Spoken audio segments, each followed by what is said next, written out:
check some. What is up, guys? It is Stu, and it is another episode of the What the Fuck Gym Talk podcast. I have my friend and colleague, Stephen Hitt, coming to me from the PNW area of the world, the Pacific Northwest. Stephen and I had the chance to meet, was it 2017, 2018 at the original Iron and Mortar? Yeah, that's right. That's right. So That was a business summit that we both spoke at that year, and then we continuously went to annually after that. And Stephen was a guy who, again, when the second or third year that Iron and Mortar was, I remember you rolled up in your badass van, right? It had Industrious on it, work hard, live fit. It had the hammer and the sickle, which, by the way, I was in Boston, Massachusetts just a week or two ago, and I was checking in I dropped in the CrossFit Southie.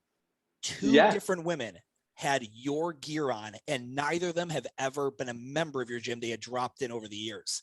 And I thought that's wild, because I recognize that hammer and the sickle, or is it a sickle? What's the other tool? It's the axe. The axe. Hammer okay. and axe. Hammer and axe. Yep. I recognize that logo anywhere because you've done such a good job of branding. But for everyone just listening, Steven's been on the podcast before. We talked about RX Beats. Yep. Beats RX. Yeah. Beats RX. I apologize. Beats RX. Yeah. And we've jammed before. So, what I'm really interested in, go back and listen to that podcast. I'll link it out below. But I'm going to just give Stephen the floor for a second. Brother, just give everyone the 90-second wrap up, kind of just you as a microgym owner. Yeah. So we started in 2011. It was just my wife, Molly, and I in a small 2,500 square foot gym. And, the stars sort of aligned, rallying behind what was then, the traditional CrossFit model. And, very authentic, very, true to CrossFit, sort of waving the CrossFit flag as loud and as proud as we could. And, over the years, we realized that that was great, but it had some things that we could see were going to be some issues downstream. And so we what were those for you? Because I've had that journey. A lot of people have. What were those kind of like? I don't see that as scalable or as marketable or digestible.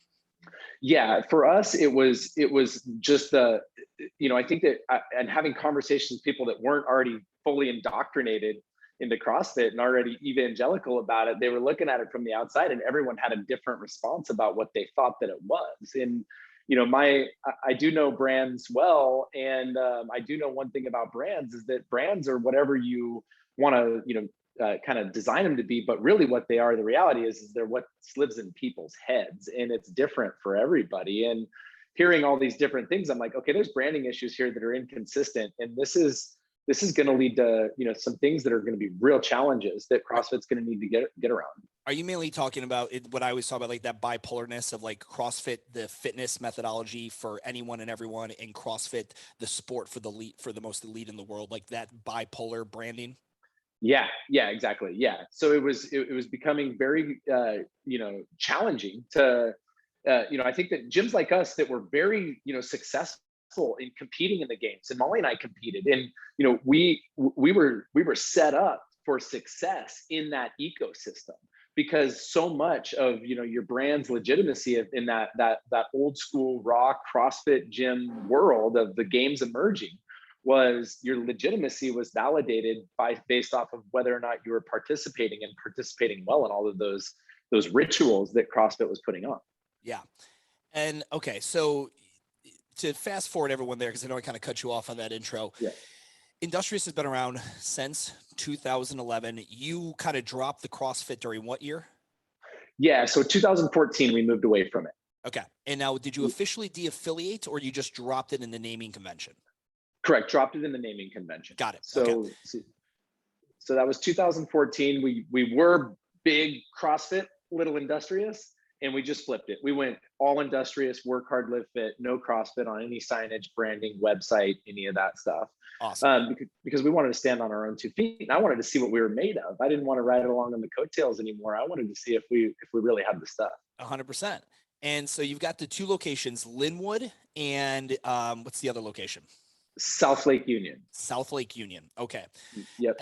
So here we are, and you and me are we're in the world. I'm still in the game back, and this is 2017, 18, 19, 2020 hits, and we all have to pivot and do our thing. Now, 2019, I'm catching a lot of flack, and maybe we had talked about it at some point around then, but I got rid of the rig. I'd gone with that InPlace model. I had the rings hanging down. because I needed Urban Movement, which was no longer an affiliate. I needed it to look and feel different. I had Metabolic just crushing the scene down here in Charlotte. I had to stand apart. And there was a lot of, a lot of negative feedback to this InPlace model. I had our logo, which was a square down. I went 8x6, so 48 square feet.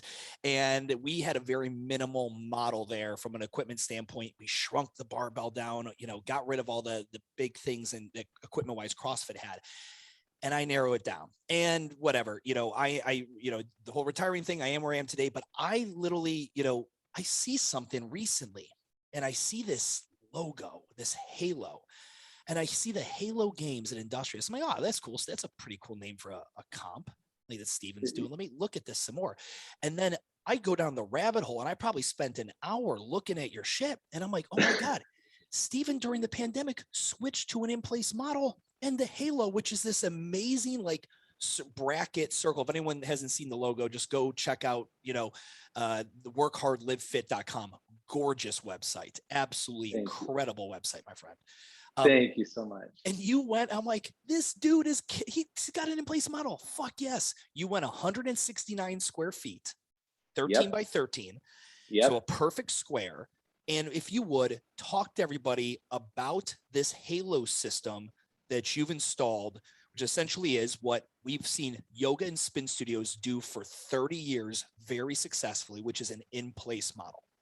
Yes. Yeah, exactly. So the Halos are super exciting. So when the pandemic hit, we were closed. We were forced to close. And I told our team that when we open up, we're opening up with an entirely different business model because we're closed anyway. And I've always wanted to be in an InPlace model, whether it be either a Halo system, like a grid system, like what we're currently operating in, or some sort of lane system. But it was, if we ever did that, we would have lost half of our members because they would have liked it the old way. And so it was almost not feasible to do it. But when the pandemic hit, we lost half of our members anyway. So I was like, to hell with it. It's so fucked up right now. We're doing it. And so we brought our staff in and we put, sort of a template on the floor. And we put some hodgepodge equipment in it, and I ran them through a session on how I felt like it could be. It was a 45-minute class, whereas before we'd always been on an hour. And after we got done, we all looked at each other and we were like, was that better than what we've always been doing? And they were like, hell yes. So what was it for anyone listening, again, from an InPlace model, like, okay, so all your equipment's in one spot. How is that any different? Exactly. So here's how it's different. So when we reopened, we had hodgepodge equipment. It was all bootstrapped, right? And it was a mess. I mean, but it was enough equipment there was enough stuff in each one that we could run a system. It was run or row. It was ski or bike. And everybody had enough barbells and some weights. And we surveyed our community. We were running it. People were loving it. We were loving coaching it. People were loving doing workouts in the system because it's so bang, bang, bang, bang, bang. All your shit's right there. We can program a real class experience and do legit workouts that actually get people super fit and incorporate barbells and pull-up structures and things that people do want to do. And so we were super fired up, but none of the Halos had pull-up structures in them, nothing. Everything was coming from the floor. But we surveyed the community and they were like, yes, yes, yes. Outside of COVID, this is better. Don't go back. And it was loud and clear on the survey. And so we said, okay, we're going to make a big investment, a big giant investment in equipment. And we're going to design the Halos in a dream setting. And we're gonna pursue it until we can't pursue it anymore, whether we can't get the loan or we can't come up with it or whatever. But we're going all in and we're going to try.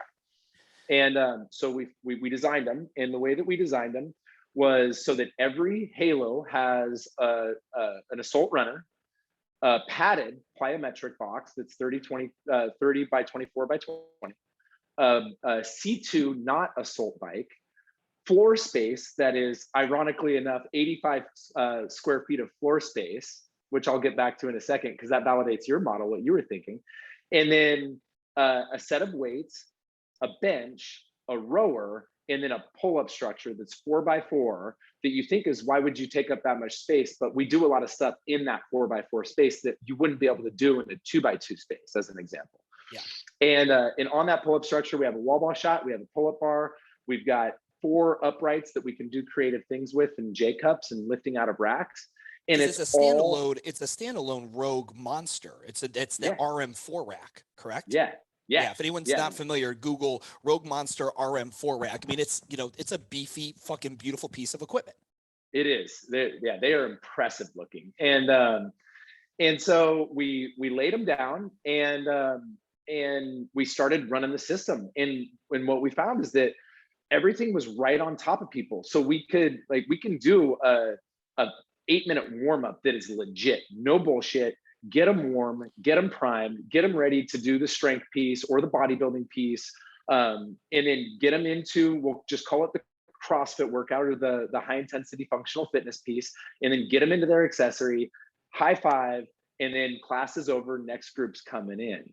And for a lot of people that were used to our old system, because our old system was really, really good in that open floor plan, but not scalable. That was the thing. It's like, at what point does this Forrest Gump run end? And we just have to say, we can't do it anymore because I'm 55. And so we knew that, like, our old model, while it was very good, it was still not scalable. And so we needed to make this commitment. And to your point, a lot of people didn't like it from our old system. They left. They went to that more traditional CrossFit model. And that was hard because these are relationships that we built over a long period of time. But we had conviction knowing that those people are fine. They're good. We helped them. We helped them accomplish their fitness goals, and they're still going. But what we've done is we've attracted so many more people that are attracted to this model. And they're not coming in with wrist wraps and sleeves per se and already like in the system. They're coming in off of the street and they're like, that shit looks fun and it looks effective, and I want in because it looks great. And So go yeah, for anyone listening right now and you're driving, don't do this while you're driving, but imagine essentially what you did. And so I also, so it's an InPlace model, but I've referred to this idea in the past. This is essentially how every collegiate strength and conditioning facility is set up. So correct. like when you look at it, it's like, boom, it's like, well, so when I was in college, I got into a lot of trouble, and I was fortunate enough that the dean of student affairs and the athletic director played nice, and they let me work off a lot of community service as a strength and conditioning coach in college. But that was the thing, is I had 6 lanes, 3 racks in each, and then I had to organize everyone. But it was tight operational capacity. And when I look at, Industrious now, it's like, this looks like a badass Division I collegiate fitness center, like weightlifting room, but with more of the commercial GPP kind of equipment spiel to it. And it's just, I am so absolutely impressed. The couple things I want to get into for everyone as we're going through this. So all that equipment, what is the cost for one Halo from an equipment standpoint? $9,003. Okay. $9,003. 9,003. You got that down to the fucking dollar. Okay. So Yeah. 9,003. What's your largest location? Largest location, South Lake Union. Okay. And how many Halos do we have in that location? We have 19 Halos on the floor in South Lake Union. This facility is 60 by 100, and then it has a mez, which is kind of frustrating because the mez, even though the mez is useful, we use it a lot and it's cool up here. But it takes away at least 3 more Halos that could potentially be on the floor. So from an operational capacity standpoint, we have this building 60 by 100. So everyone can do the easy math, a 6,000 square foot building. And we have 18 spots to sell every class. Okay, cool. I got that. Now walk me through the one thing with an InPlace model that is generally every studio, like Spin has done a great job of it. Yoga, I still think it could steal from Spin, but Spin was the first model to prop the instructor up on a stage and give elevation so that people could see. Because if you're all the way in the back and you're trying to look, I mean, you got to imagine, guys, if you haven't seen any images of Industrious, it's 18 fucking monster individual racks. That's a lot of metal and shit in the way. Have you guys encountered that? Like, fuck, how do we get the instructor like visually like central so everybody can see what that dude's doing? Yeah. So the first thing is that we've never been on the microphone. We've never mic'd our instructors up. And we knew that going into this model, we're wearing mics. Yep. And what's funny is we're legit, like our coaches are good. Like they teach snatches, they're high skill, we do all of that stuff really, really well. And I think that it was awkward at first for them to wear a mic because they felt like it was like not authentic CrossFit. And Sure. now they can't imagine going back old school. Oh, they wouldn't do it. Yeah, they wouldn't do it. Just the amount of bracing that they have to do to project across the room. They're like, oh hell no, give me a mic. Every gym that I've gotten to install, like I get them to get a Shure mic. You know, there's a brand called Shure, really good, Right. pack, whatever. And everyone is resistant. They're like, nah, I feel like a spin instructor. This is fucking weak, blah, blah, blah. You can never go back to it otherwise. Like I remember I had to jump in and coach a class towards the end of Urban Movements tenure. And I mean, I coached 2 in a row or something like that, or 2 in a day. And I lost my voice because I hadn't been doing it forever. Like there's none of that with a mic. Right. Okay, so you went to the mic model, but you go from a. Yeah. So is that currently how that's like? So is there visually a way for everyone to see, or is that a difficult element to see a coach demo things currently? It is a difficult element for people to see. So we have to rely on people's ability to see the person in the halo in front of them. And we're lucky that most of our halos are full all the time. And so there's always that person that they can see. And we let drop-ins come right in into the class because the halo puts them there where they're supposed to be, and it's intuitive. So they know they can follow along really well. And there's a number system on each rig, correct? You have a number, correct. So people are picking a spot via the app. What member management software do you run with? It's MindBody, and Fitmetrics was an acquisition. Correct. Yeah. So MindBody, and then you pay extra. And I understand. I know how much extra you pay on that. But, guys, we're talking, this is $500 to $600 around their ballpark per month. They have Fitmetrics on top, but it gives you, because MindBody alone does not have a pick a spot model, but with Fitmetrics, it does. Correct. And then you also get utilization rate data. You're able to see how much each class is at 70% utilization or 97% utilization. Exactly. And Fitmetrics does a lot of cool stuff. Like we've done heart rate monitoring stuff here before. We could instantly turn that back on with that technology. We can track where people are on their bikes or on their rowers and display it on our monitors if we wanted to. But to your point about building a stage, we're going to do it. Yeah. Because and people are going to look at it and be like, that doesn't look normal. No, but we love it. So a stage in front where everybody can see above. A stage in front, or the only other thing I've seen, and it adds a technological component that, in my opinion, is the first thing that's always going to go wrong, no matter how many times you've done it, is streaming the instructor on some larger televisions throughout the facility. But even when you do that, there will always be an angle in which the TV is not as visible, or there's something to that effect. And then there's a tech issue that could happen. But at least if you elevate an instructor high enough where most people can see it, that might be able to resolve it. Are you guys thinking of throwing that center of the room, front of the room? What are you thinking? Yeah, so we've got a total of 6 70-inch monitors that go around our gym right now. And so there's one sort of dead center that's picture like how an arena, the jumbotron in a basketball arena. Yeah. So that way you can sort of see it from that angle. And then we've got 2 that are up front, and then 1 that's up front and center. And that's like our announcements board. So that's where we're, making promotions, announcements, things that are coming up. And then the workout is displayed up on all the other monitors. We're not currently casting the instructor right now. I think that's something that we could potentially do, and it would be valuable. But right now we're just posting the workout of the day up there, and we don't track workouts, we don't log workouts, we don't do any of that stuff. It's just there's the workout, and then our instructors coach it. Now, I'm just as a geek on operational capacity, I know that when you come up with this InPlace model, we're talking some really neat numbers, and 169 square feet, cool. It's a 6,000 square foot building, cool. The one thing people don't factor in, there needs to be breathing room or walking aisles for coaches to make their way up and down this grid, if you will. And there's got to be enough. And at Urban, the very first rendition I did of it, we gave too much breathing room going east and west. I didn't give enough breathing room going north and south. And it was, again, it's a learning thing. Have you found that kind of like that traffic pattern? Because the other thing you have to teach people when they're leaving, and leaving the halos as they're going to class, it might make sense. Everyone go this way, but it's not. People like bumping into, like, it can be a little bit chaotic.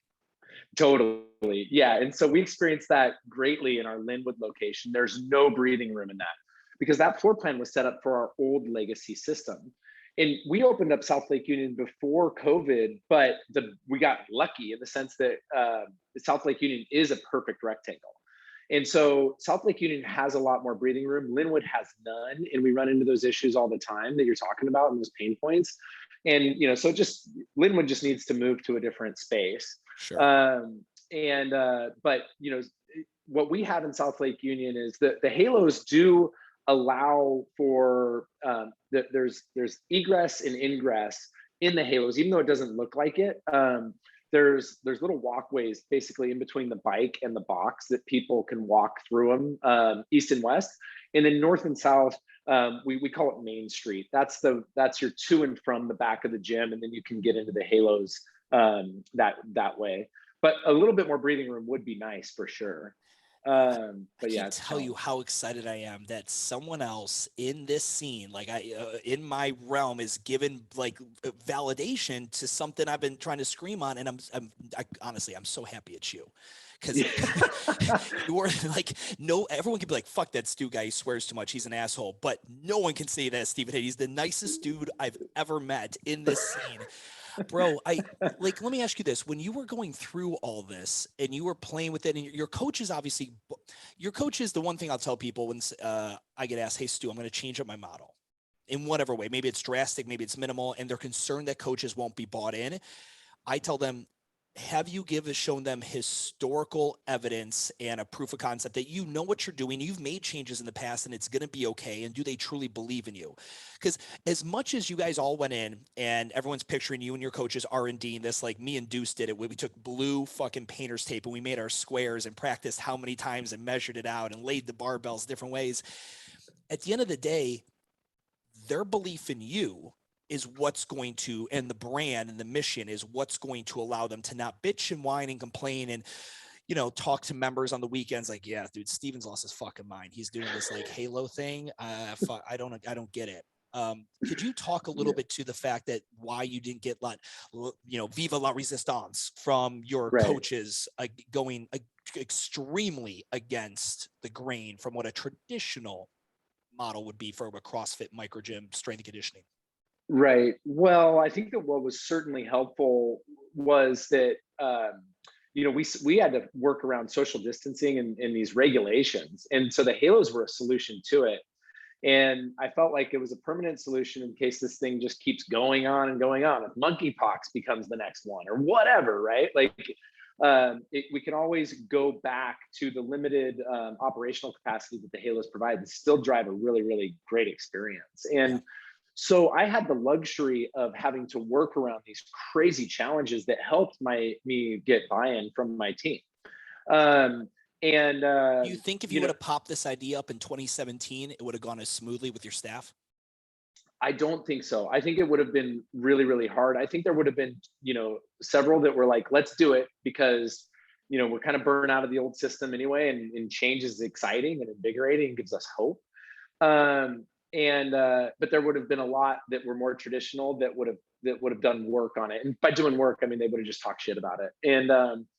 And so we still run into those issues, to this day, where people, they want to go back to that sort of traditional, model or be in those types of gyms. And that's fine.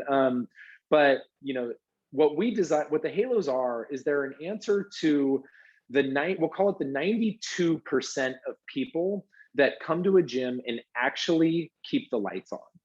And it's a massive investment in those people, the people that want a great and consistent class experience with a robust schedule, with great instructors and good equipment, and something that creates the environment that they want to keep walking back into, especially as they're trying to establish the habit of exercise, which is intense. It's designed 100% with those people in mind. Now, the 8% that want to kind of come in and socialize the whole time and talk right next to the people that are working out, or walk on their hands through the class, or those people, they don't like it as much, and that's okay. But the ones that just want to come in and they want to work hard and they're busy in life, so they just want to get it and head on out. Those people are what the system was designed for, and it seems to be more attractive to more people.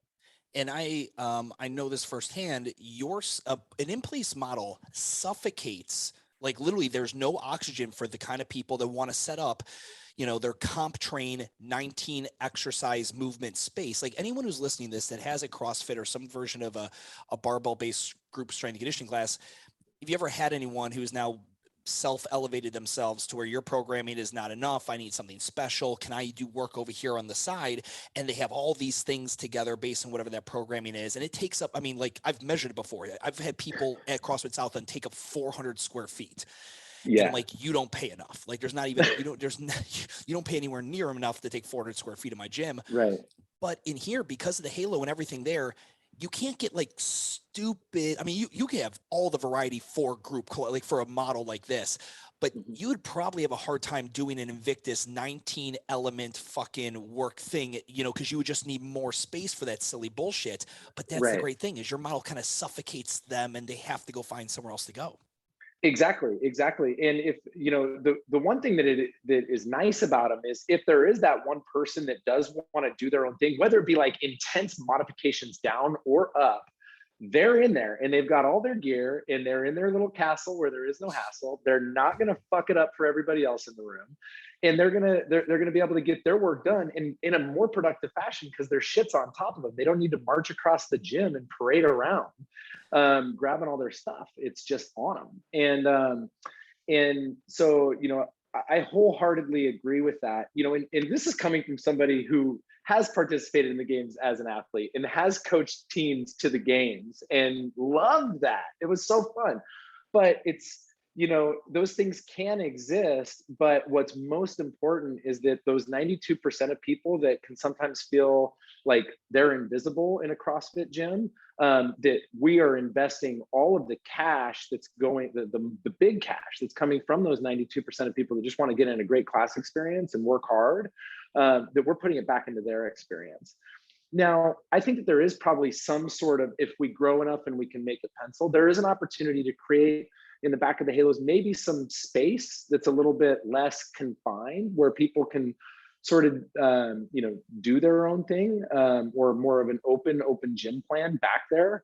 But I do know this from experience that even if you look at that and you're like, oh, I could go back there and do my own thing, I know where you're actually going to be. You're going to be in the halo because that's the environment that we're running everybody through that people want to participate in. And the nice thing about the system from a programming standpoint is we can program the coolest shit in the context of group that it is not feasible for other people to program because of the 4-station rotation and all the other things.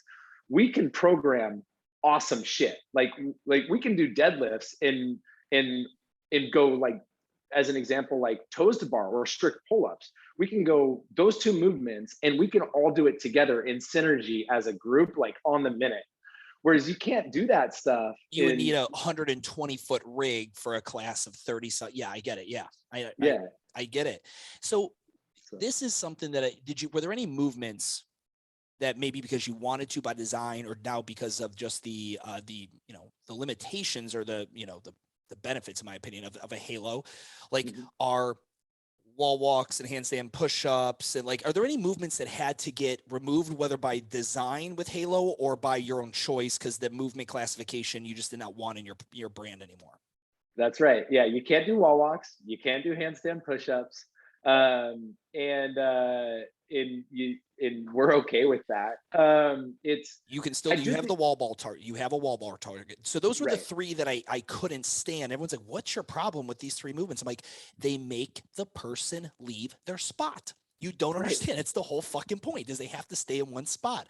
And because we didn't have a rig, wall balls had to be out because I couldn't have them leaving their spot. Mm-hmm. Yeah, and we may do, we've got a growth mindset around the halos. We feel like there's some opportunities for improvement. We're working on a prototype of plexi that can fold down quickly. We could just kick up again and do some inversion stuff. But our MO is that we are no bullshit, which means we're no bullshit training. I mean, we're going to do movements that get you fit, but we're also not going to do movements that we feel are bullshit, that are stupid human tricks that aren't like, it's like a strict dumbbell press, right? a strict dumbbell press or a push press, I mean, that stuff is way safer for more people.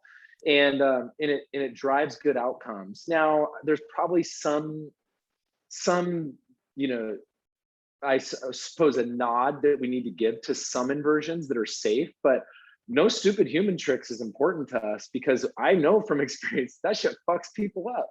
100%. And I've seen a lot of people that are earlier on in their fitness journeys that get hurt. You know, either their neck gets injured because they're trying to kip, and the axial loading and compression and stuff like that. It's just a really sketchy situation. And so we do everything else though. Like, we do program snatches, but on those days it's snatch or clean. It's the same exact movement pattern. One's more technical. Yeah, more complex, less complex, whatever you're feeling. Right. Yep. Right. And but you know, as far as like inversions are concerned, you know, we're not doing those in the context of group now. Now, during open halos, those ones that are against the wall, people kick up and they do their thing, and they're happy and we're happy. Open halos meaning the open gym version of your schedule. Yeah, Got exactly. it. Now, so every halo, it comes equipped with some med balls, dumbbells, kettlebells. How did you determine what weights to put in there type scenario for that? I mean, because everything's got to be, again, it's all about at this level, guys. You heard him. He's doing $9,000 per spot. You know, let's say again, he's got 18 at this location. Just do 20 for easy math. 180 grand invested in this thing. We need that 180 grand to be consistent every single fucking time. We'll talk about the franchising and the replication of this, but the big thing with replication is the reduction of raw materials and the things that go in. So Steven's able to churn out a dozen franchisees. He might be able to get Rogue to create that Industrious package and then do so at a discount, or talk to Rep or Fringe or one of these guys, right? So exactly. How about when you start thinking of like, okay, well, fuck, are we doing 15s and 20s and 20? No, we can't do 25. Like, what did you end up on, like, with those kind of things? Because those are questions that these, you and me are these guys. We're the programmers, the coaches. Like, wait, did they go 50s or did they go like what weights did they pick? Yep. So each halo has a full set of weights, and by full set, we've got 2 sets of 45s, a set of 35s, a set of 25s, a set of 15s, a set of 10s, and then change weight of 5, 2.5, 1 1/4, and then a set of collars. And that makes up the tray. And because one of the things that we haven't gotten to yet is on Mondays and Tuesdays, to your point, operational capacity is a challenge. You know, our demand is greatly higher than our supply.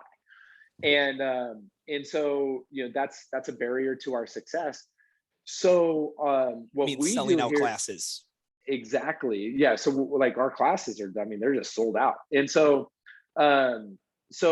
what we started doing is on Mondays, Tuesdays, and Saturdays, the most popular days of the week, we open up class capacity to double our halo capacity. So instead of 19, now we've got 38, and we partner people up in halos. One person can be in the treadmill while the other person is slamming a barbell around like a wild man and making all that mess, but they're in their confined zone. And so we can rotate, you know, and I learned that from Barry's. When we dropped into Barry's back in 2019, I was like, we could do this in our context. Yeah. So it's, you know, now all of a sudden on those higher demand days, Monday, Tuesday, Saturdays, we can get everybody through, but we need that full set of weights. Yeah. And it's, and on the plates, what'd you guys go up? What plate package you go up to per halo? Rogue Echoes, the cheap ones that are just black with white lettering. Up to how much weight in total? Like, what was the weight package? Oh shoot, I'd have to do the math. It's I just know it's two 45, 2 sets of 45s, a set of 35s, set of 25s, set of 15s, and a set of 10s. So it was that the 360 pound package or something like that. Perfect. Cool. Yeah. Very cool. It's I love this. So I want to talk a little bit about like business model, and literally this is literally right now, this is where I would just, if you and me were sitting down having a cup of coffee or a beer and I was visiting you, I'd be like, so I'm currently working like this. I'm a big fan. I don't know if you get the newsletter or whatever, but I've been talking a lot about this hybrid model, and this hybrid model I love for people who have, you know, group fitness classes, but I truly believe we cannot be educating these functional fitness customers for going on over 20 years and not have them look at your workout of the day and be like, that's not bad, but I really want to get those Ben Patrick hamstrings. I really want to go do some stuff over here. I want to go work on my biceps, my arms, and that workout just doesn't do that for me. Or I want to follow Marcus Philly or whatever it may be. And then having this open gym or this ability to now be able to do this. Because the problem is once that happens, those individuals are relic to go join an online programming company. And then they have to go find an open gym model, a Globo gym or YMCA that has a functional fitness area. Yeah. So this hybrid model I really like, but I look at something like what you've created now, again, essentially this collegiate weightlifting room for amazing functional fitness. And let's just say at some point, for whatever reason, the group fitness thing became less popular. Like your population of people were so advanced. They've been doing this for 7, 8, 12, 13 years. They like working out in a group, but they all have something different. One's following an endurance program from Hinshaw. One's following fucking Mind Pump or whatever those guys are, like whatever. Everyone's following their own shit. You literally could go 24/7 access. People reserve a Halo for X amount of time and go in there and do open gym, your own thing. And everyone's like, well, what about the community? The thing with it, man, and any of us who grew up in a Gold's Gym and a Globo Gym knows that 6 p.m. is popping because of the community there. It's just, they're not all doing the same thing, but it's the bodies around you also doing work that makes you do work or makes you think people are watching you, even though they may or may not actually be doing. But exactly. I love what I'm seeing here. Cause again, if group fitness for whatever reason fell out of trend and it, guys, all I'm saying is everything in fitness is cyclical. So in fucking 9 years, we come out like, man, group fitness was really big for about 20 years. And then it kind of went back to this open gym, Globo kind of thing. I'm seeing more facilities in the open gym model open up that look very much like Industrious, where you come in, you rent a spot, everything you fucking need is right there. And I think you've got a lot of opportunity. The one thing I like about this, we'll talk about your franchising in a second. I don't think it locks people in. Right. So if I were going to franchise an Orange Theory, I'm fucking locked into one thing, right? That's an Orange Theory franchise locked in. Worst case scenario, I franchise with Industrious. And this, for whatever reason, something in the world shits the bed. I could pivot because the one thing I've got this equipment that is not like a pre-core elliptical that's going to cost me $250 a month of maintenance and it cost me $7,000 to get. I've got $9,000 of functional fitness equipment that will, for the most part, especially in a supply chain shortage and an inflation hike, preserve its value very, very well, if not maybe exceed it.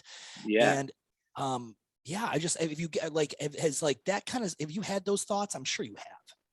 Absolutely. I think that all of that went into the decision calculus because it was such a big, bold, expensive move. And it was a swing for the fence. It was going to work or I was going to be bankrupt. And so, the decision calculus was intense. And, but these were things that I absolutely considered, if we can go with an individualized model with this, we could go to a PT model with this, we could run unbelievable group with this. Whereas our old system was, it was just not set up for that. If it lost its trendiness, it would have been really, really difficult. And, I think that the owners of gyms, if they're special and they're really good at what they do, they're always going to be able to create and build around them. But the calendar isn't doing them any favors. I know now because I'm 41 years old. And so, eventually that timeline does catch up. And so, for me, it was important that we were factoring in pivots because it was an uncertain environment. And I think that if it taught us anything, it teaches us that the way that it was is not the way that it's going to be, even if you did everything right. And so it's I'm super excited about those prospects. I think that for us, it's what's nice is that we can predict now, whereas in our old model, we didn't know, like we couldn't reverse engineer the math to understand, okay, how many members per Halo, or how many members does one Halo support? What is the top line on a Halo? What's the bottom line on a Halo? How do you do that in your old model? Yeah. And how do you really figure out, okay, what is the ideal floor plan for scalability before you make massive real estate investments and then you end up bankrupt? that's what I always thought was my genius in Urban Movements license model, right? Before the whole retiring thing, the genius there was nobody has to start fresh. I can retro date any fucking existing microgym CrossFit affiliate because that's what I did. I exactly did that, just like you did. You retrofitted the old model for this new InPlace model. And that is Yeah. very appealing versus, I work with franchisees who are, looking to open up a metabolic or a 440 or whatever it may be.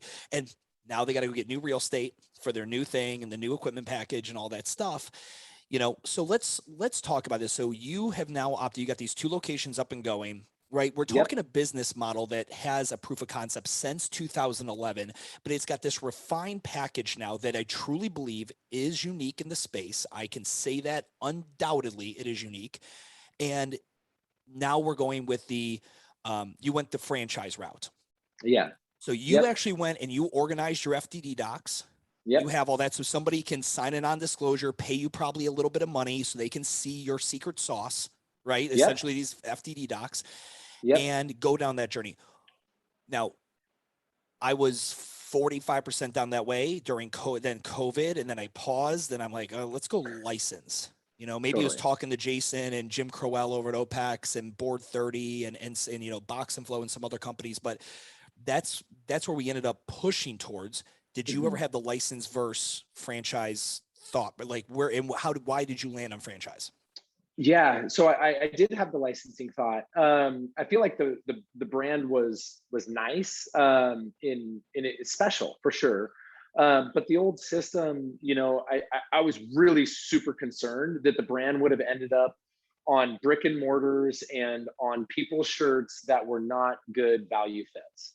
And You didn't want what happened to CrossFit to happen to Industrious. Yeah, exactly. Like I've got a shitty warehouse in the back of it, so I'm just going to slap the hammer and axe on the building, and everything should be fine. I was really, really concerned about that because our brand is super important to us. So I wanted the barriers to entry to be extremely high, and that may be counterintuitive, but I do think in terms of if the franchising model or licensing or any of it's going to be successful, the first 5 to 10, it's so vitally important that they have tremendous success. Yes. And so I would rather pour all of my time, energy, and effort getting those first 5 to 10 right and be okay with the timeline, knowing that it will go real fast once we reach those milestones. And so that's why I didn't go down the licensing path. I thought that franchising was a better fit. Not that we'd want to only exclusively franchise. There's markets that I'd love to be operating company-owned stores in. But there's certain markets that we can't get there. I can't get there. My team we can get there to visit. And let's be real. Like there comes a certain point when you've sold the fitness for as long as you have, and you've come up with something new. I'm not gonna lie, it is nice to now sell business instead of fitness. Like everyone's like, man, you don't want to open up your own urban movement. I'm like, bro, I've been selling memberships since 2006. Okay. Now I'm selling businesses because that's one thing I've done really well. I've created a business. Anybody can sell a membership right now. There's a lot of people selling memberships. There's no one selling my unique urban movement model. That's what is attractive to me at this stage of my career. I just had my kid a couple of years, and you understand this. You've got a family. You look fucking great, buddy. You look great. You have 40. I was like, I'm 36. Steven's got to be 35. Like fucking. So talk to me about this. Yeah. You're sitting there, you're looking at the franchise thing. We can share as much or as little as we want, but like, who'd you have do your FDD docs? Did you have the franchise guys do it out of California? Like, was there a company you hired for the FDD? Did you just kick it off to a lawyer who does this? Yeah, no, we hired a consulting firm called Franchise Marketing Systems that helped us do all of that. There's no way that we would have been able to do it on our own. No, yeah, familiar with FMS. Yeah, they do a good job. Yep. I was impressed with the way that their team works. It was something that was affordable given where we were at with the pandemic and uncertainty on revenue, and they got us over the finish line. And I think that in terms of like seeking, and we responded to just a lot of bids, and some were super high, like very, very expensive. And did you guys did you guys get into 6 figures with yours? Yeah. Yes. We got it. So for everyone listening, just so when we think like it's affordable, we're still talking like the 6 figure. It's still very expensive. It's still very expensive. Yeah. It is. It's a huge investment. And it still comes down to your ability to sell the first 5 and make the first 5 successful. And so that went into like, who did we pick? Did we pick the one that was like the most expensive, or the one that was least expensive, or the one that was sort of like right in the middle that, you know, could get us across the finish line, get us to that place where we felt like we could, you know, sell the first one and make them successful, and then go from there. When did you land? What did you launch and announce that you were franchising? Last month. So it was early April 15th. I apologize, April 15th. Had you like, so where are we at now? Are there certain, do you have, you know, 'cause I remember, so for Urban with the licensing, you know, we did it and we had like 40 fucking people on the site filling out apps, doing the whole thing. We're doing background checks, the whole process, but that's licensed. It was much less expensive, less like, you know, kind of thing. A franchise, significant, much more upfront costs. You've got to be able to pay to play. You've got to show you're financially capital liquid worthy to get into this game. Because we're going to talk about these operating expenses here in a second with this model, which is probably one of the things you really got to sell people on when you're talking about $9,000 of investment per spot. So currently right now, how many like people or applications or whatever you currently like combing through and thinking about? Yep. So we've had 10 people fill out the application Awesome. so far. Great. And out of those 10, we've landed on 2 that are qualified. And one is just sort of in a holding pattern. And then the other one is getting really close. And that's local in the Seattle area. And I think they're going to crush it. Yeah. Dude, yeah. I absolutely love that. So I got with Jim Crowell and asked him to kind of help, you know, mentor me during this process and talk to me. Oh, Because right. he done such a great job with OPEX's license model. Mhm. And I remember asking he's like, how many do you want to start with? I was like, I think 5. Like 5 is like my thing. Cause again, like you think about this, like you could shit the bed and go like, you know, I have no problem saying this. Jason, when Kalipa, I interviewed Jason when he launched the NC Fit model, and Oh, right. he was up to like 85 within a year. And then we got back on the podcast like a year later. I was like, so I was like going, it's like way too many, way too quickly. Right. Like you can. So awesome. So I love that small number as far as that goes. Now, and you didn't do any formal. Did you guys use any ad spend or anything for that, or is this just organic, getting the word out about the franchise? It's all organic right now. I love it. So we haven't really pushed. We're just now getting to the point where we're going to start really getting strategic around designing the funnel. How many podcasts But again, besides your own have you been on to talk about this? 2. This 2. is my second one. Yeah. This is my second one. Once we get off here, I want to just do whatever I can to help shove you over to other guys' podcasts and stuff like that to get it on. Cause I truly love what you're doing, man. Yeah, no, I'd love that. This is so fucking exciting. Okay. So you got in some podcasts, all organic, which is nice. Cause you do, I mean, I've got guys I work with that I'm like, I'm going to help you with this franchise. How did you find them? I saw an ad. I'm like, oh, God damn it. Like that's just, all right, let's talk about it. Now let's talk about what I think my guess is, one business guy to another, when you're selling this to people, this upfront cost. Now, again, there's going to be a franchise fee. You got to pay some money up front, right? There's going to be this. So let's say the average franchise fee is around $30,000 to $40,000. Let's just ballpark that for anything else in the fitness industry. I don't know what yours is, but now you're talking an upfit. So like non-equipment based, regular upfit, you know, is around $150 to $200+ a square foot right now with lack of supply and equipment and all that. So if you go into a shell space that's 6,000 square feet, what size box or rectangle do you like to see? Like if you got to pick the perfect size. Yep. 6,000 square feet is truly the perfect size. And that's for breathing room, as well as the 20 halos to 20 to 21 halos that could be on the floor. And you know, we really like there's something about, we haven't seen it all the way up to like 24, 27, 30 halos. We don't know that yet, but I do think that the sweet spot from a unit economic standpoint and profitability standpoint is going to be 21 halos. I'm almost certain of it. Yeah. I tell people, if you're going to go with group fitness to make money minus an obnoxiously high price point that is 2 to 2.5x higher than whatever, you know, if you're going to run with 10, you got to be about 2.5 times higher than the market. For something like this though, again, it's still, you know, 20 of these is still $180,000 of just equipment cost. Right. tack on a few $100,000 extra for upfit and things like that and signage Yeah. or whatever. And I'm not sure how deep you guys are going into like residential DJ booths. Anyway, there's such a music element to this brand. Again, guys, go back. I'll link out the fucking the podcast we did where we talked music for an hour. Is that that's a nice to have but not needed type scenario? Because you've got the app now. Like they don't need the live DJ because the app's so good.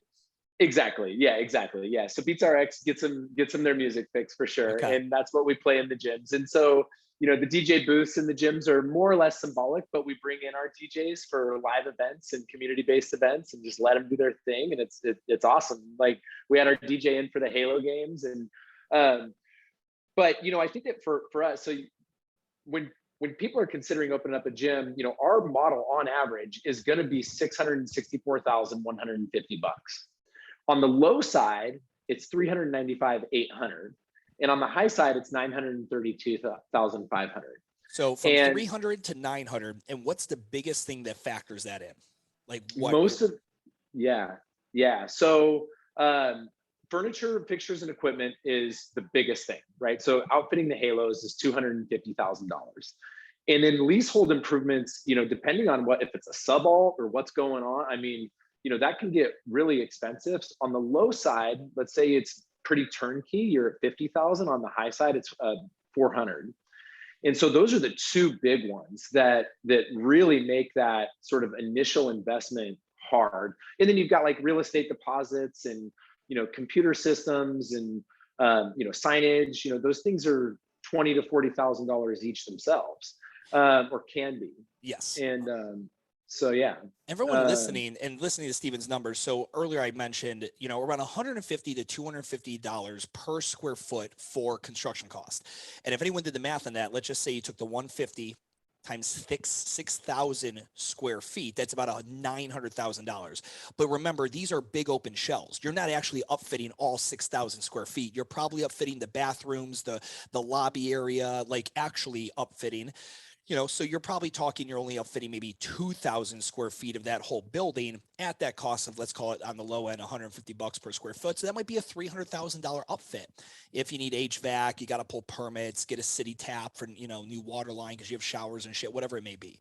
Right. It's always more money than people. They're like, my girlfriend's dad's a contractor. This will cost like $12, right? I'm like, brother, you are so fucked. Like, we need to sit down in here. You have a come to Jesus meeting. No, truly. Yeah, no, whenever I hear that, I'm like, well, do you want to be running a legal business or an illegal business? Yeah. Now at 20 or 20 people per class, right? Like, right now, your busiest facility, how many classes a day are you running? Yeah. So, oh boy, that's actually a good question. So, so we've got, let's see, 5 in the morning, 1 in the mid morning.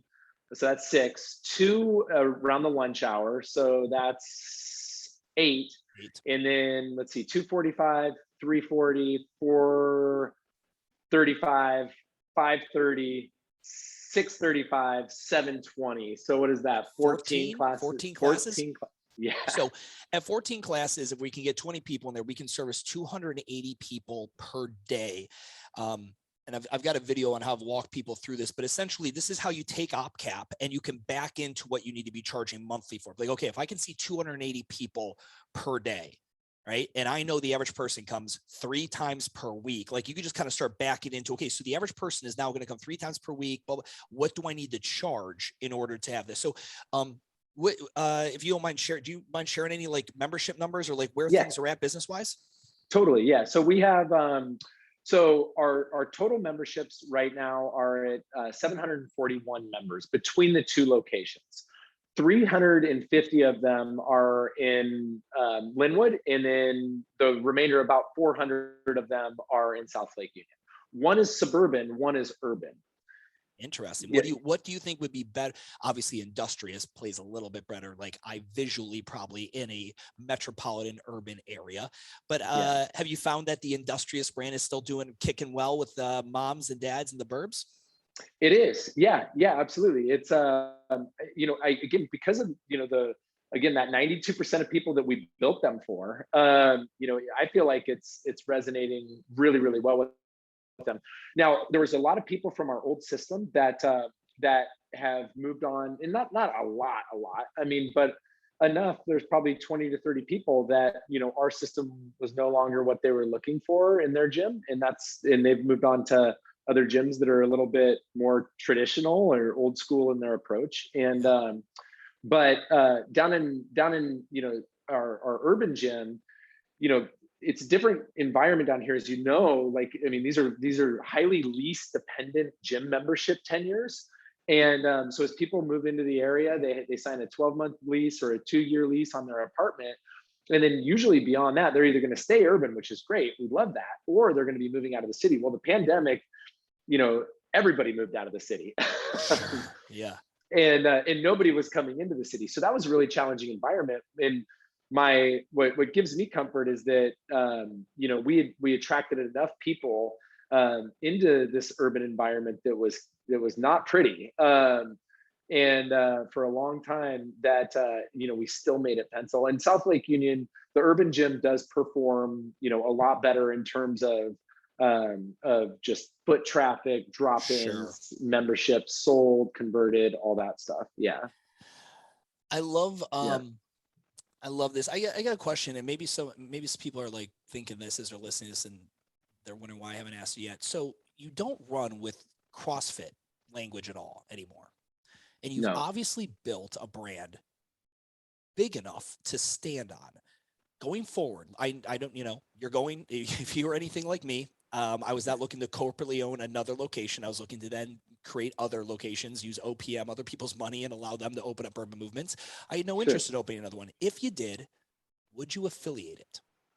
And if you would, why? Yeah, I would say yes. And the reason being is because, it's a nod, but I continue to see some things that are positive, that in terms of the direction of CrossFit and the brand and what they're doing for affiliates, that I actually feel like is valuable. Like they're doing stuff now that's helpful. Whereas before, I felt like the only thing they were doing that was helpful was they were just providing a ton of marketing firepower and in community gathering through the games, and that was really the big value add. But I do think in terms of some of the workouts that we program as part of our class experience, one of those segments is a CrossFit workout. Whether we call it a CrossFit workout or whether we call it functional fitness or whatever, that component is a true to form couplet, triplet, chipper, whatever it just is. So I would love to continue to just be like, yeah, these are Industrious gyms and we're CrossFit affiliates because we program CrossFit workouts within here. But we do a lot of other fun stuff on top of it. Like we do bodybuilding. Oh yeah, I was looking at your workouts before you got on the pod. Yeah, yeah. I want to make a very bold prediction. I want to make a statement, and I want to make a bold prediction about you and what I think is going to be happening. And then maybe we could reference this one day in a few years, and I can recall it. But one of the things when I first licensed Urban, I remember talking to my staff, like, "Man, I really fucked us." And they're like, "What do you mean?" I'm like, "Me not keeping the CrossFit affiliation." And for guys like you and me in the positions with business, $3,000 is a drop. It's not a line item we're too worried about, right? Spending, like you said, it was a nod. Like I just did it because if I ever met Greg Glassman, I would cry. I mean, like he's like on my Mount Rushmore of influential people in my life, right? So sure. But think about like had I kept CrossFit affiliation and I had done something and I hadn't retired and this thing would have gone on and done really well, I'm now in the camp where other CrossFit gyms would look at me and be like, you're one of us. We accept that. Because the second I got rid of the CrossFit affiliation, I was blacklisted. I mean, just like, I'm not a part, people still this day, like, you're not part of the same thing. You stay in a CrossFit affiliate and you do this well, brother. And this thing expands. You get a fucking knock on the door one day from whoever the fuck the CEO is at that point, be like, listen, man, I got to admit, we've been really trying to help kind of angle the business model in a little bit. You seem to have landed. I just think from a business perspective, because I know people are listening to this like Stu, hammer him because he doesn't need to use CrossFit anymore and he can get rid of the affiliation because he's created his own brand. He doesn't need it. I think it's a smart fucking play. Number one, you're loyal to it. You love it. It's your origin story and there's no reason to drop it. Like it's just like, it's like being a part of an organization like that doesn't need to live anywhere in your marketing. But goddamn, if this thing does what I think it could do and what I think what it can do, and other CrossFit's like, that's a smarter way to fucking do it. And that picks up organically. One of two things happen. you grow multiple locations and they see you franchised and you're out, you get booted, right? You get the blacklist, right? Right. Or they come knocking on the door and say, let's talk. Like we want to know more about how this could be a smarter way for our affiliates to run their model. Cause I believe the InPlace model is 100% the route to go.